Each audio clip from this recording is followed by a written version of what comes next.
troisième attendu, c'est l'argumentation. Et là, c'est l'autre point fort de la composition. Je vais vous mettre à gauche la théorie, à droite la pratique. D'accord? La composition doit répondre à une structure précise. Je vais vous donner la théorie, la base. 2 à 3 idées principales dans votre composition, toujours. C'est ce qui va composer vos parties. Donc, quand vous avez des parties, c'est en fait des idées principales. Voilà ce que ça donne sur votre brouillon. Vous voyez, j'ai bien précisé que vous formulez une phrase rédigée. Il faut que votre idée principale, vous ayez une idée précise de ce qu'elle veut dire. Donc la phrase rédigée vous permet de préciser comme il faut ce que vous voulez mettre dedans. Ensuite, 2 à 4 arguments. 2 à 4 arguments par partie, bien entendu. Ça forme autant de paragraphes. Voilà ce que ça donne. L'argument 1, vous rédigerez votre phrase. L'argument 2, alors je n'ai pas été plus loin parce que j'avais pas trop de place, mais bien sûr vous pouvez mettre un argument 3. Pareil pour l'idée principale 2. Et puis pour l'idée principale 3, bon, j'ai pas développé, j'avais pas de place non plus, mais vous avez compris qu'on faisait exactement pareil. Ensuite, des informations, des connaissances, des exemples. Alors là, autant que vous voulez par argument, il y a juste un truc qu'il faut respecter, c'est que les idées principales, c'est-à-dire les parties, doivent être équilibrées. C'est-à-dire elles doivent avoir la même longueur, ou grosso modo la même longueur. Donc voilà ce que ça donne. Vous mettez vos infos et vous voyez qu'on retrouve les tirés, hein, tels que dans la phase précédente. C'est pour ça que c'est important de les mettre sous la forme de prise de notes. Vos infos, là encore, hein, j'ai mis info 1, info 2, vous avez compris que vous pouvez en mettre beaucoup plus. Pareil pour l'argument 2, j'avais pas de place, et pareil pour l'idée principale 3. Voilà. Vous fixez ça. Tant que vous n'avez pas ça, vous n'avez pas une argumentation. Alors, maintenant, les problèmes qui peuvent se poser. Il y a 2 grands problèmes qui peuvent se poser. D'abord, comment trouver les arguments? C'est souvent la question que vous posez.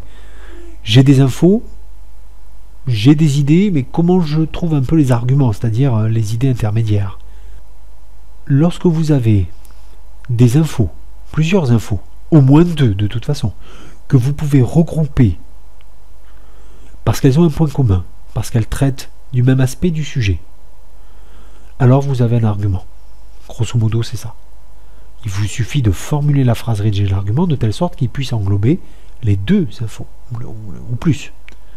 Mais n'oubliez pas, il faut au moins 2 infos par argument. Ensuite, c'est comment être sûr de la cohérence du plan. Comment je sais que j'ai vraiment une argumentation? Parce que je peux faire ce modèle-là, et puis faire n'importe quoi à l'intérieur. Bon. Alors, je viens un petit peu d'en parler. D'abord, au niveau des infos. Quand vous pouvez regrouper plusieurs infos ensemble, sous le même aspect, vous pouvez formuler votre argument. Lorsque vous pouvez regrouper plusieurs arguments sous le même aspect, vous avez donc une idée principale. D'accord? Alors comment vous faites concrètement? Il faut faire en sorte que la phrase rédigée de l'idée principale englobe l'ensemble de vos arguments. Donc elle doit être quand même assez large.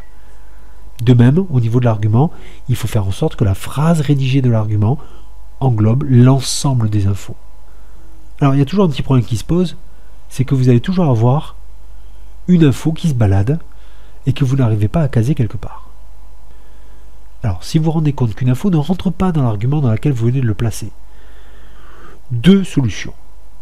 Soit vous la mettez ailleurs, dans un autre argument, parce que vous prenez un peu de recul sur votre brouillon et vous voyez qu'elle va mieux ailleurs.